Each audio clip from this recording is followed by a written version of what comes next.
शुभ संध्या। सभागार में उपस्थित आप सभी दर्शकगण का, सुधीजनों का हार्दिक स्वागत, अभिनंदन, वंदन। आज आप देखेंगे नाटक शहीद सास। ये नाटक महान लेखक सारथ हसन मंटू की लिखी एक कहानी है, जिसका निर्देशन किया है श्री विनोद कुमार जी, और इसमें जो एकल अभिनय कर रहे हैं वो भी स्वयं विनोद कुमार जी हैं। ये नाटक Let Win the Heart Theatre Society की नवीन प्रस्तुति है। शहीद साज एक साधारण गुजराती बनिया की कहानी है, जो भारत पाकिस्तान विभाजन के समय पाकिस्तान जा बसता है।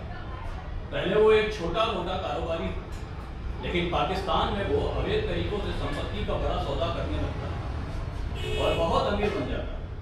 बंगले, कार, बैंक में पैसा, सब कुछ। लेकिन उसे फिर भी चैन नहीं मिलता, क्योंकि उसे लगता है कि उसने कभी पुण्य का काम नहीं किया। वो कई तरीके से सोचता है, धर्मस्थल बनाने, लंगर चलाने, लेकिन उसे हर बार एक खालीपन महसूस होता है।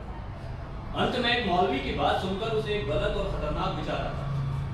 वो सोचता है कि जो लोग बेकार और बेसहारा जी रहे हैं, उसकी जान लेने से उन्हें मुक्ति मिल सकती है और इसी से उसे पुण्य मिलेगा। इस तरह नाटक लालच, अपराध और आत्मिक शांति की खोज के बीच के संघर्ष को दिखाता है और यह सवाल उठाता है कि असली संतोष धन दौलत में नहीं, बल्कि पुण्य और जीवन में। आपका ज्यादा समय ना लेते हुए अब हम बढ़ते हैं नाटक की ओर। तो लीजिए, प्रस्तुत है नाटक शहीद सास।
मैं गुजरात काठियावाड़ का रहने वाला हूं, जात का बनिया हूं। पिछले बरस जब तकसीम हिंदुस्तान का टंटा हुआ तो मैं बिल्कुल बेकार था। अब माफ कीजिए, मैंने भी लफ्ज़ टंटा इस्तेमाल किया है, पर इसका कोई हर्ज नहीं, इसलिए कि उर्दू ज़बान में बाहर के अल्फाज भी शामिल होने चाहिए, चाहे वो गुजराती ही क्यों ना हो। जी हाँ, तो मैं बिल्कुल बेकार था, लेकिन कोकीन का छोटा सा कारोबार चल रहा था, जिसे आमदनी की सूरत हो जाती थी। लेकिन जब बंटवारा हुआ तो आदमी हजारों की तादाद में इधर से उधर और उधर से इधर आने जाने लगे। तो मैंने सोचा चलो पाकिस्तान चले, कुकिंग करा से ही कोई दूसरा कारोबार शुरू कर दूंगा। चुनाचे यहां से चल पड़ा।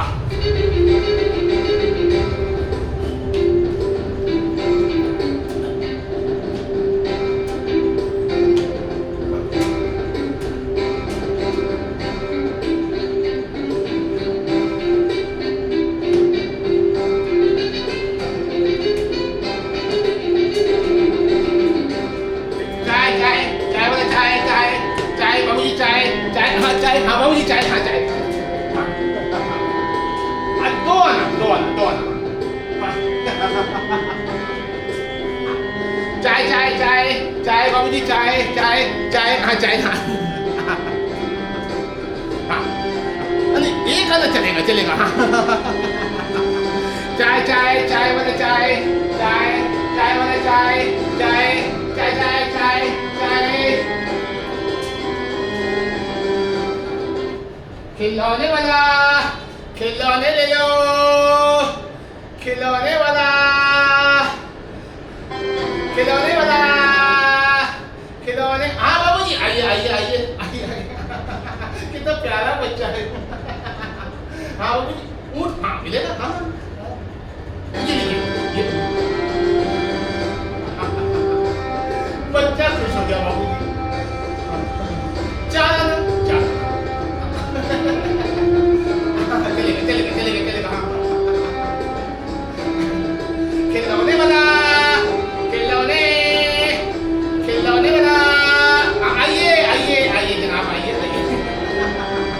बच्चों की दुकान है, आपकी दुकान है बाबूजी। गुड़िया, हाँ कितनी प्यारी गुड़िया है। और ये गुड़िया तो उससे प्यारी है बाबूजी। 4 आना, 2 आना कम हो जाएगा, 3 3 3 3, हाँ खिलौने वाला खिलौने खिलौने वाला खिलौने। पान बीड़ी पान पान बीड़ी बीड़ी पान बीड़ी बीड़ी पान बीड़ी, हाँ बाबूजी, हाँ बीड़ी, हाँ बीड़ी बीड़ी पान पान पान बीड़ी पान पान, हाँ बाबूजी, हाँ हाँ पान, हाँ पान बीड़ी बीड़ी बीड़ी पान पान बीड़ी पान पान वाला बीड़ी पान वाला पान बीड़ी वाला।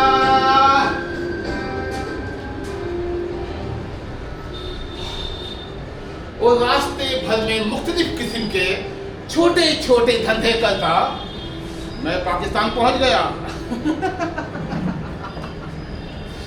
मैं तो चला ही इसी नीयत से था कि कोई मोटा कारोबार करूंगा। चुनाचे पाकिस्तान पहुंचते ही मैंने हालात को अच्छी तरह जांचा और अलाटमेंटों का सिलसिला शुरू कर दिया। मस्का पालिश मुझे आता ही था। बस चिकनी चुपड़ी बातें की, 1-2 आदमियों से याराना काटा और एक छोटा सा मकान अलाट करा लिया। इससे मुझे काफी मुनाफा हुआ, तो मैं मुख्तलिफ शहरों में फिरकर मकान और दुकानें अलाट कराने का धंधा करने लगा।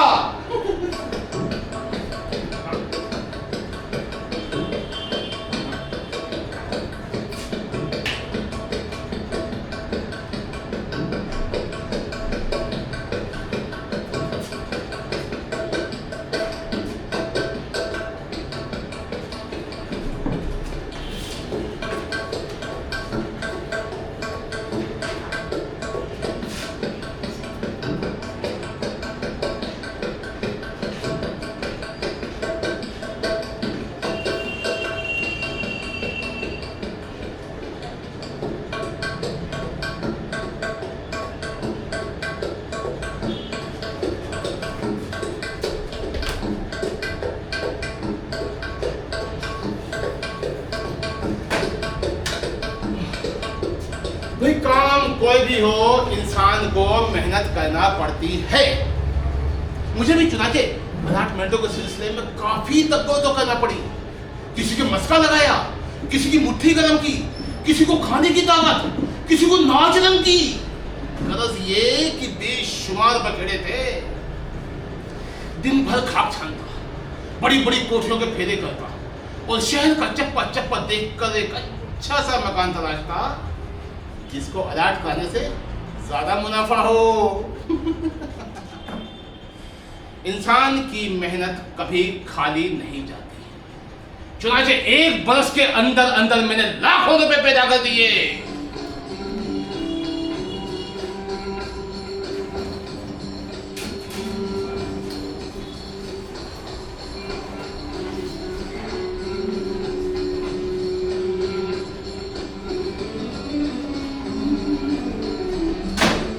अब खुदा का दिया सब कुछ था। रहने को बेहतरीन कोठी, बैंक में बेअंदाजा माल पानी। माफ कीजिए, मैं काठियावाड़ गुजरात का रोजमर्रा इस्तेमाल कर गया, पर इसका कोई हर्ज नहीं, इसलिए कि उर्दू जबान में बाहर के अल्फाज भी शामिल होने चाहिए। जी हाँ, अब खुदा का दिया सब कुछ था। रहने को बेहतरीन कोठी, नौकर चाकर, पेकाट मोटर, बैंक में 2.5 लाख रुपए, और कारखाने और दुकानें वो अलग। ये सब कुछ था, लेकिन मेरे दिल का चैन जाने कहां उड़ गया। यूं तो कोकीन का कारोबार करते हुए भी कभी कभी दिल पर बोझ महसूस होता था, लेकिन अब तो जैसे दिल रहा ही नहीं था। या फिर यूं कह लीजिए कि बोझ इतना आन पड़ा कि दिल उसके नीचे कहीं दब गया। ये बोझ किस बात का था? भाई किस बात का बोझ था? आदमी ज़हीन हूं, दिमाग में कोई सवाल पैदा हो जाए तो उसका जवाब ढूंढ निकालता हूं। मैंने ठंडे दिल से गौर किया। हालांकि दिल का कुछ अता पता नहीं था। मैंने ठंडे दिल से गौर किया कि इस गड़बड़ घोटाले की वजह क्या है। भाई क्या वजह है? दिल की गड़बड़ी क्यों है? क्या वजह है? दिल की गड़बड़ी क्यों है? क्या वजह है? क्या वजह है? क्या वजह है? क्या वजह है? औरत? नहीं, हो सकती है, लेकिन मेरी अपनी तो कोई थी नहीं। जो थी वो काठियावाड़ गुजरात में ही अंधा को प्यारी हो गई थी।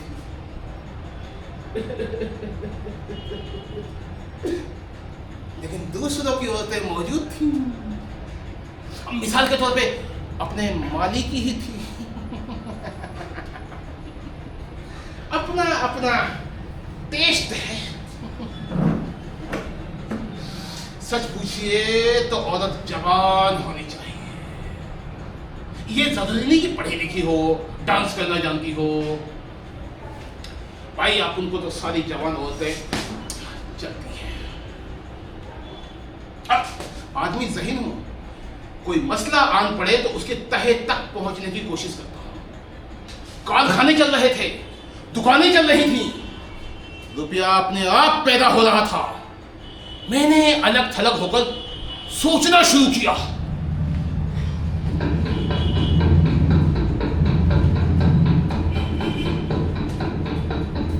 और बहुत देर सोचने के बाद मैं इस नतीजे पर पहुंचा कि दिल की गड़बड़ी सिर्फ इसलिए है कि मैंने कोई नेक काम नहीं किया। हाँ भाई, काठियावाड़ गुजरात में तो मैंने 20 नेक काम किए थे। मिसाल के तौर पे जब मेरा दोस्त पांडु मर गया ना, तो उसकी राड को अपने घर में डाल दिया। और भैया पूरे 2 बरस तक उसको धंधा करने से रोके रखा। हाँ, और वो विनायक की लकड़ी की टांग टूट गई तो उसको नई खरीद के दी। तकरीबन 40 रुपए उठ गए थे उसपे। और वो जमुना बाई को गर्मी हो गई शादी को। माफ कीजिए, तौबा, मुझे कुछ नहीं पता। मैं उसे डॉक्टर के पास ले गया और बराबर 6 महीने उसका इलाज कराता था। लेकिन पाकिस्तान आकर मैंने कोई नेक काम नहीं किया था। दिल की गड़बड़ी की ये ही वजह थी, वरना तो सब ठीक चल रहा था। मैंने सोचा क्या करूं। क्या करूं, क्या करूं, क्या करूं, क्या करूं, क्या करूं, क्या करूं, क्या करूं? खैरात देने का ख्याल आया। हाँ, ये सही है, खैरात देने का ख्याल आया। लेकिन एक दिन शहर में घूमा तो देखा कि करीब करीब हर शख्स भिखारी है। कोई भूखा है, कोई नंगा है। अरे किस किस का पेट भरूं, किस किस का अंग ढाकूं? फिर सोचा एक लंगर खाना खोल दूं। हाँ, ये सही रहेगा, लंगर खाना। लेकिन एक लंगर खाने से क्या होता? फिर अनाज कहां से लाता? ब्लैक मार्केट, ब्लैक मार्केट से खरीदूंगा। हाँ, ये सही है। लेकिन एक तरफ ब्लैक मार्केट से अनाज खरीद के गुनाह करके दूसरी तरफ काले सवाब का मतलब ही क्या था? है? क्या मतलब था? भाई घंटों बैठ बैठकर मैंने लोगों के दुख दर्द सुने। सच पूछिए तो हर शख्स दुखी था। वो भी जो दुकानों के थड़ों में सोते थे, और वो भी जो बड़ी बड़ी हवेलियों में रहते थे। भाई पैदल चलने वाले को ये दुख था कि उसके पास कोई काम का जूता नहीं है। मतलब जूता तो है पर काम का नहीं है। और मोटर में बैठने वाले को यह दुख था कि उसके पास कार का नया मॉडल नहीं है। ऐसे हर शख्स की शिकायत अपनी अपनी जगह दुरुस्त थी। भाई हर शख्स की हाजत अपनी अपनी जगह माकूल थी।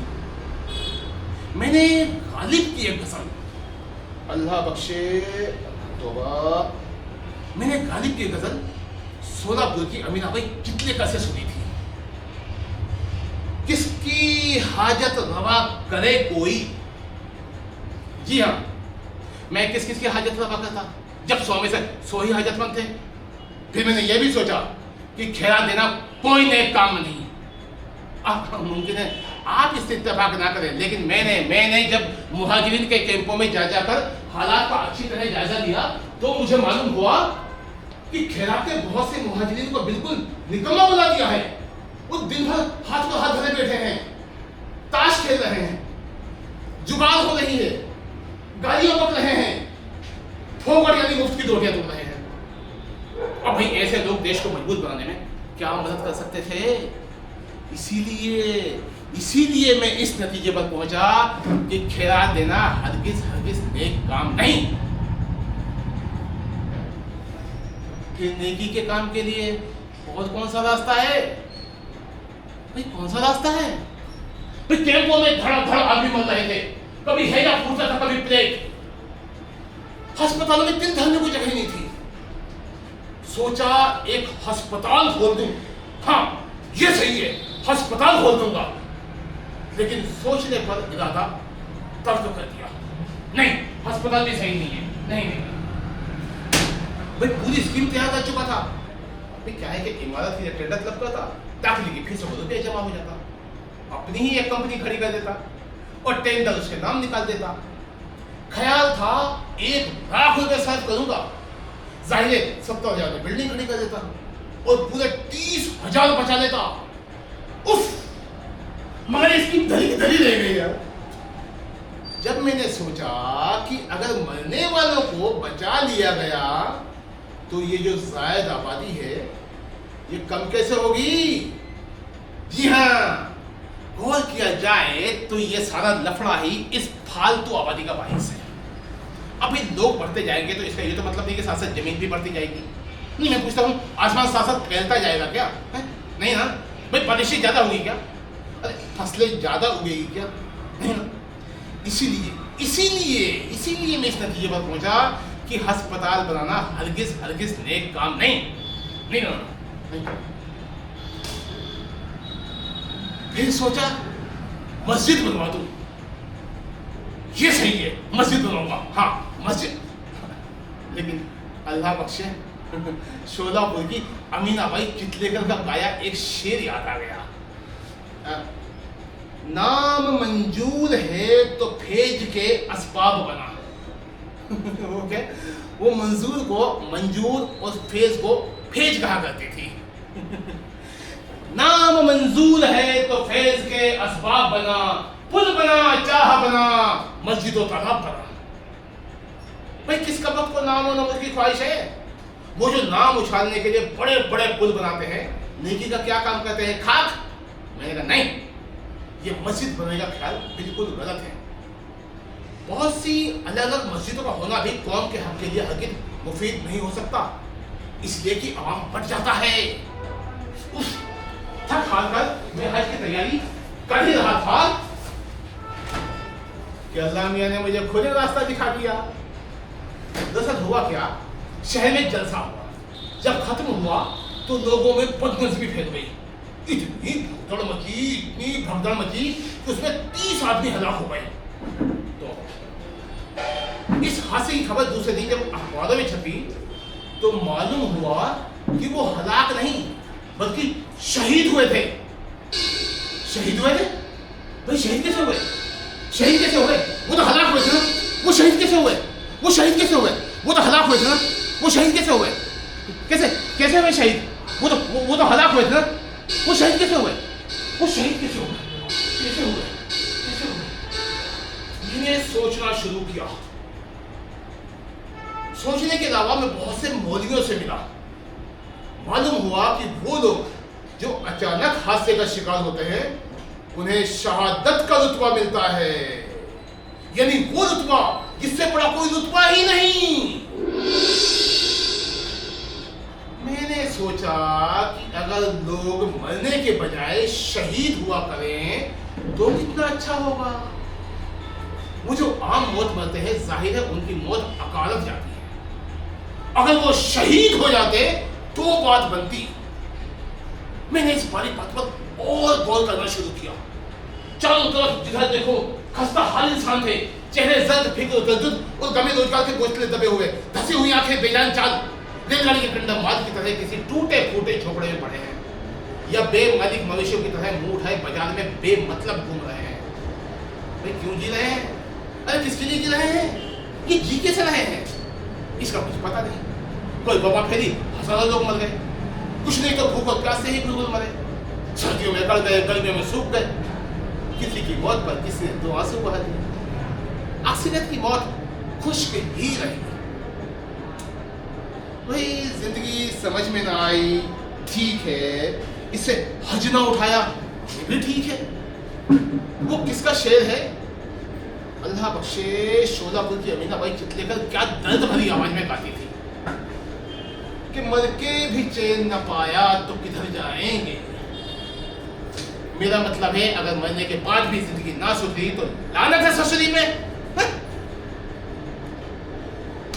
मैंने सोचा क्यों ना ये बेचारे किस्मत के मारे दर्द के ठुकराए हुए इंसान जो इस दुनिया में हर अच्छी चीज के लिए तरसते हैं, क्यों ना उस दुनिया में वो रुतबा इख्तियार करें कि वो जो लोग यहाँ उनकी तरफ निगाह उठाकर देखना पसंद नहीं करते उन्हें वहां देखें और रश्क करें। इसकी एक ही सूरत थी कि वो आम मौत ना मरे बल्कि शहीद हों। अब सवाल यह था कि लोग शहीद होने के लिए राजी होंगे। मैंने सोचा क्यों नहीं भाई, कौन है वो जिसमें ज़ौक़ शहादत नहीं? कौन है? लेकिन मुझे सख्त नाउमीदी हुई जब मैंने मदियल से आदमी से पूछा, चचा ओ चचा सुन, शहीद होना चाहते हो? उसने मुझसे फिर से पूछा, क्या? मैंने उसको जवाब दिया, शहीद होना चाहते हो? उसने मुझसे कहा, शहीद नहीं, नहीं होना। समझ में ना आया वो शख्स जी के क्या करेगा। मैंने उसको बहुत समझाया,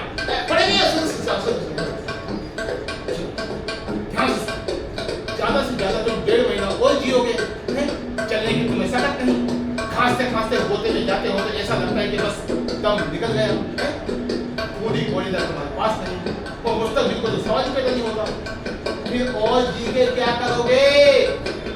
सुनो, महाज पर अपने वतन के खातिर लड़ते हुए जान देने का ख्याल भी असब है, क्योंकि आप फौज में भर्ती हो नहीं सकते। तो क्या ये बेहतर नहीं कि तुम कोशिश करके यही बाजार में या तेरे में क्या तुम लड़कों सोते हो अपनी शहादत का बंदोबस्त कर दो। उसने मुझसे पूछा ये कैसे हो सकता है? मैंने उसके जवाब दिया,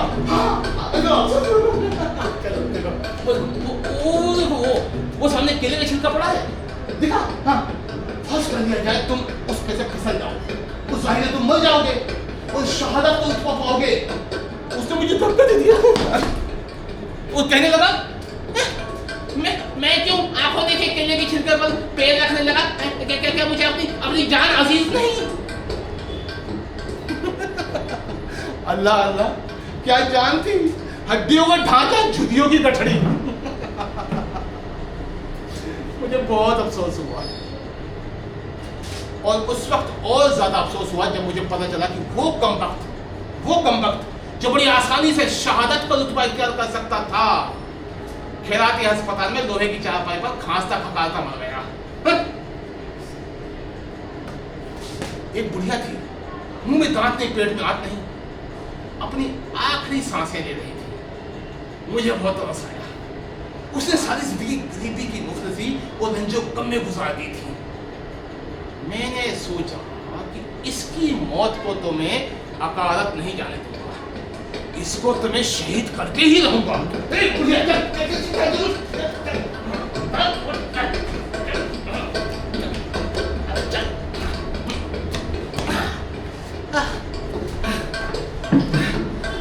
जनाब ने उसे उठाकर जेल के पाटे पे लाके रख दिया। माफ कीजिए, हमारे यहाँ पटड़ी को पाटा कहते हैं। लेकिन जनाब जो ही उसने ट्रेन की आवाज सुनी, कूक भरे खिलौने की तरह उठी और भाग गई।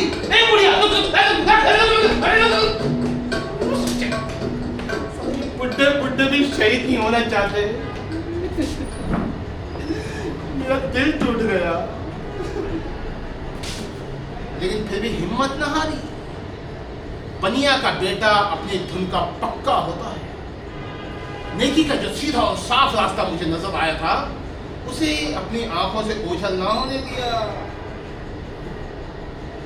दरअसल हुआ क्या, मुगलों के वक्त का एक बहुत बड़ा अहता खाली पड़ा था, बहुत ही खस्ता हालत में। उसमें 151 छोटे छोटे कमरे थे। मेरी तजर्बाकार आंखों ने अंदाजा लगा लिया कि पहली बड़ी बारिश में इसकी सारी छतें ढह जाएंगी।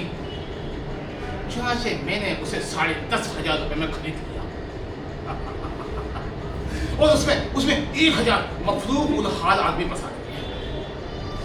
पूरे 2 महीने किराया वसूल किया, 1 रुपए माहवाल के हिसाब से। तीसरे महीने, जैसा कि मेरा अंदाजा था, पहली ही बड़ी बारिश में उसकी सारी छतें धड़ धड़ धड़ धड़ाम। 700 आदमी, जिसमें बूढ़े बच्चे शामिल थे, सबके सब शहीद हो गए। वो जो मेरे दिल का बोझ सा था, किसी कदर हल्का हुआ। आबादी में से 700 आदमी कम हो गए थे और उन्हें शहादत का रुतबा भी मिल गया था। इधर का पलड़ा भी भारी रहा। तब से मैं यही काम कर रहा हूं। हर रोज हश्म तौफीक 1-2 आदमियों को जामे शहादत पिला देता हूं। जैसा कि मैं अर्ज कर चुका हूं कि काम कोई भी हो, इंसान को मेहनत करना पड़ती है।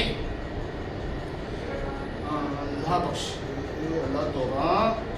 शोरापुर की अमीना बाई चितलेकर एक शेर गाया करती थी। लेकिन माफ कीजिए, वो शेर यहाँ ठीक नहीं बैठता। बस कहना यह है कि मुझे बहुत मेहनत करना पड़ती है। मिसाल के तौर पे, एक आदमी जिसका वजूद छकड़े के 5वें पहिए की तरह बिल्कुल बेकार और बेनामी था, जामे शहादत पिलाने के लिए मुझे पूरे 10 रोज जगह जगह केले के छिलके पटकने पड़े, जगह जगह। लेकिन शहादत की तरह, जहां तक मैं समझता हूं, मौत का भी एक दिन मुकद्दर है। 10वीं रोज जाके वो केले के छिलके से पथरीले फर्श पर गिरा और शहीद हुआ। आजकल मैं बहुत बड़ी इमारत बनवा रहा हूं। ठेका मेरी कंपनी के पास है, पूरे 2 लाख रुपए का। इसमें से 75,000 तो साफ बचा के मैं अपनी जेब में डालूंगा। और हाँ, बीमा भी करा लिया है। मुझे खुदा के घर से पूरी उम्मीद है कि इन सबको शहीद करने के लिए जब तीसरी मंजिल खड़ी की जाएगी, तो सारी बिल्डिंग धड़ धड़ धड़ाम। मैंने मसाला ही ऐसा लगवाया है। उस वक्त 300 मजदूर काम पे लगे होंगे। मुझे खुदा के घर से पूरी उम्मीद है कि वो सब के सब शहीद हो जाएंगे, लेकिन अगर कोई बच गया तो उसका ये मतलब होगा कि पहले दर्जे का गुनहगार है, जिसकी शहादत अल्लाह तबारक ताला को मंजूर ही नहीं थी। चलता हूं भाई। जैसा कि मैं अर्ज कर चुका हूं, हर रोज हश्र तौफीक 1-2 लोगों को जामे शहादत पिला देता हूं। भाई बहुत काम है। कहाँ है मेरे केले के छिलके? मेरे केले के छिलके, मेरे केले के छिलके कहाँ है? मेरे केले के छिलके कहाँ है? कहाँ है? वो रखे। खुदा हाफिज, खुदा हाफिज। केले के छिलके, केले के छिलके, केले के छिलके, केले के छिलके।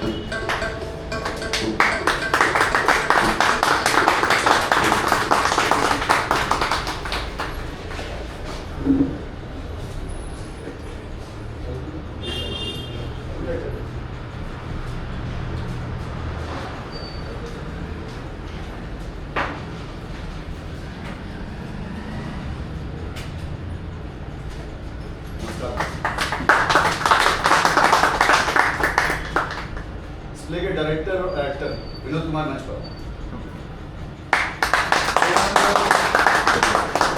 उन्होंने पहली बार ये सोलो परफॉर्म किया है और 9 साल के बाद वापसी हुई इनकी थिएटर में। बहुत ये दरअसल पुलिस में है और ये थिएटर को छोड़ नहीं पाए, साथ में मदद कर रहे हैं काम। तो ये राज अग्रवाल फिल्मों में काम कर चुके हैं, नाटकों में काम कर चुके हैं, टीवी सीरियल में काम कर चुके हैं और भी बहुत कुछ कर चुके हैं, पता नहीं क्या क्या कर चुके हैं, और पूरा सहयोग इन्हीं का था। आइए बिग स्टेज में मिथुन कुमार भुजिया, इन्होंने लाइट की। आइए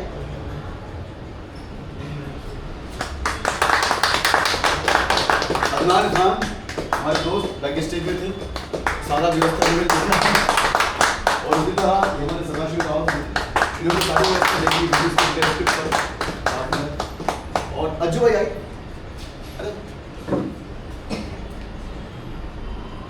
सीनियर एक्टर अजय श्रीवास्तव, इनसे प्रेरणा मिलती है हमको, तभी हम नाटक कर पाते हैं। इनके नाटक देखकर ही हमने शुरुआत की एक्टिंग की। बहुत बेहतरीन अभिनेता है। और कोई है? रवि रवि अरे आइए प्लीज प्लीज आइए। ये रवि भाई बहुत कुछ सीखने से हैं, छोटे भाई हमारे।